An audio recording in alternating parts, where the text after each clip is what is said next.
ওই পাখি বাজিছে লাহৰি গগন ওই দেহা মন উঠিছে নাচি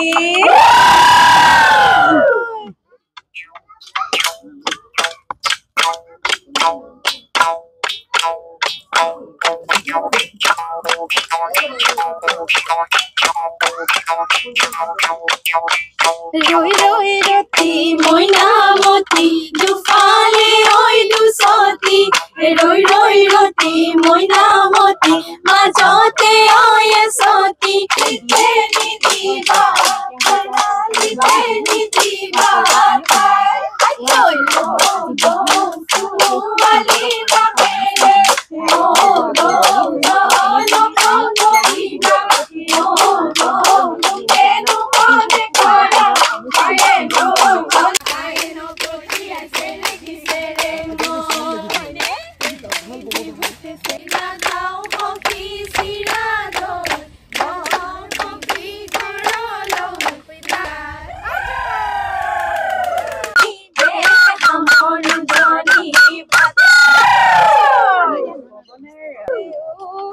ওই পাখি বাজিছে লাহৰি গগন ওই দেহা মন উঠিছে নাচি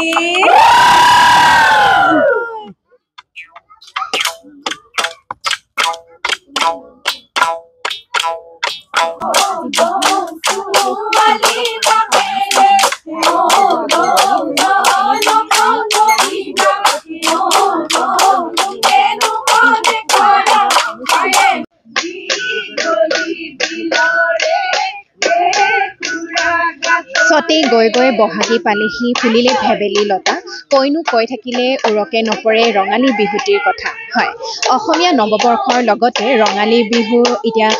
সকলো চাৰিওফালে গাঁৱে ভূঞে লগতে নগৰে চহৰে চাৰিওফালে এতিয়া ৰঙালী বিহুৰ উখল মাখল হয়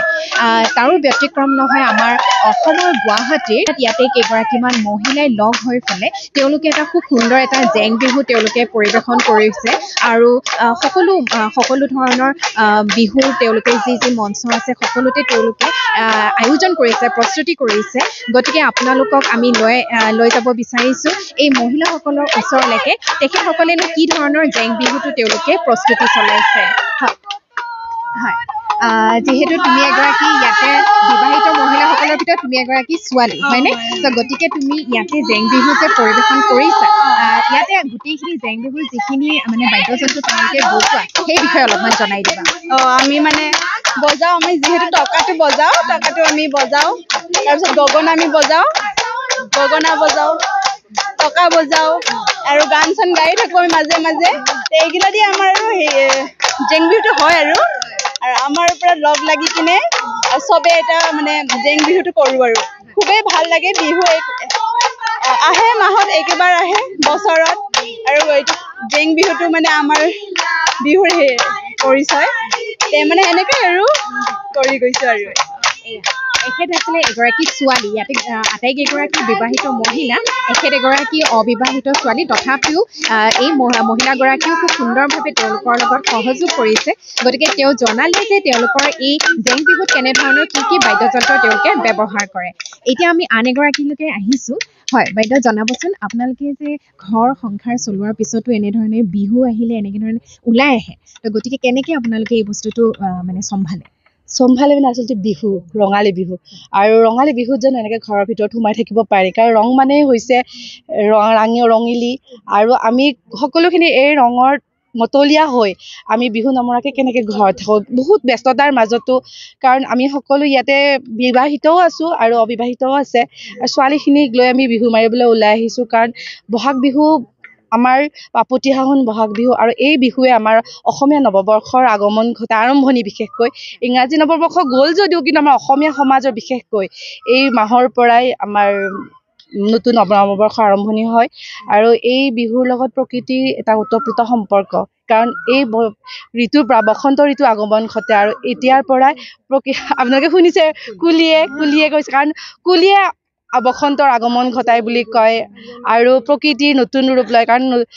ফাগুনে মানুহক মন উতনুৱা কৰি থৈ যায় আৰু বসন্তই মানুহক আকৌ মানে নতুনত্বৰ ৰূপ দি থৈ যায় বুলি কয় সজীৱতা আনে আৰু এই বিহুত আমাৰ অসমীয়া সমাজৰ বিশেষকৈ গামোচাখনৰ এটা অতিপ্ৰত গুৰুত্বপূৰ্ণ আছে এই গামোচাখনে আমাৰ সমগ্ৰ পৃথিৱীখনত অসমীয়া বুলি এটা চিনাকি আছে আমাৰ আৰু আমি সকলোখিনি পিঠা পনা বনাইছোঁ বিহুক লৈ যদিও এতিয়া বিহু আৰম্ভণি আৰু সকলোৱে পিঠা নাৰিকলৰ পিঠা নাৰিকলৰ লাড়ু চিৰা দৈ তেল পিঠা তিলৰ লাড়ু আলহী আহিছে কিন্তু আলহীক সময়হে দিব পৰা নাই কিয়নো আমি বিহুত মতলীয়া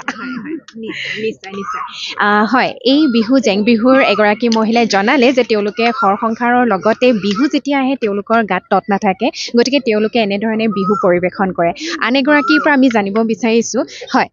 যিহেতু আপোনাৰ মানে খোপাত এটা গগনা লৈ আছে সেই গগনাবিধৰ নামটো জনাব পাৰিব নেকি এডাল লাহৰি গগনা বুলি কোৱা হয় হয় ছোৱালী বা বিবাহিত মহিলাসকলে জেং বিহুত বা এনেও বিহু পৰিৱেশন কৰে যি পাত গগনা আমাৰ সেইডালক লাহৰি বুলি কোৱা হয় নিশ্চয় আন এগৰাকী আমি নাচনীৰ ওচৰলৈকে যাব বিচাৰিছোঁ যে জেং বিহুত যেতিয়া আমি ইয়াতে আহিছিলোঁ তেওঁলোকে খুব সুন্দৰভাৱে পৰিৱেশন কৰি আছিলে গতিকে বাইদেউ আপোনাৰ ওচৰলৈকে আহিছোঁ আপোনালোকে এটা যিহেতু আমি শুনিয়ে আছিলোঁ তো এফাকি যোজনা গাই দিব ও বৰলা বৰলা অতিকৈ বৰলা ও বৰলা কেউ কিছু নাই ও বৰলা কেউ কিছু নাই মাছ ৰাতি বৰলা ও মাছ ৰাতি বৰলা ভোগ জ্বৰ উঠিলে মূৰত পানী দিওঁতা নায়ে অ লিপিকা নাহাহিবা মিচিকা যৌৱন গলে পাবলৈ নাই আৰু মানে গগনাৰ লগতে আৰু আপোনালোকে কি বজায় সুতুলি গগনা আৰু এয়া টকা বজাওঁ আমি খুটুলিটো বজাই দিব নেকি খুতুলি হয় নিশ্চয়কৈ বজাব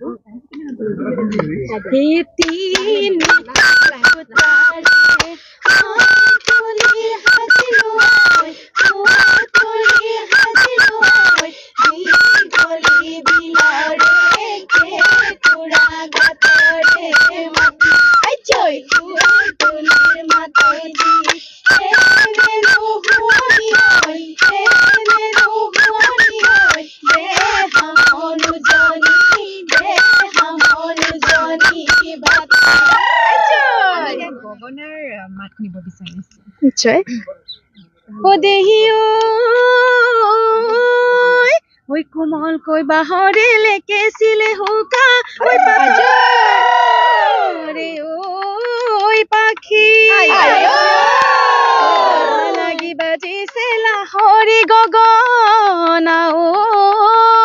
ঐ দেহা মন উঠিছে নাচি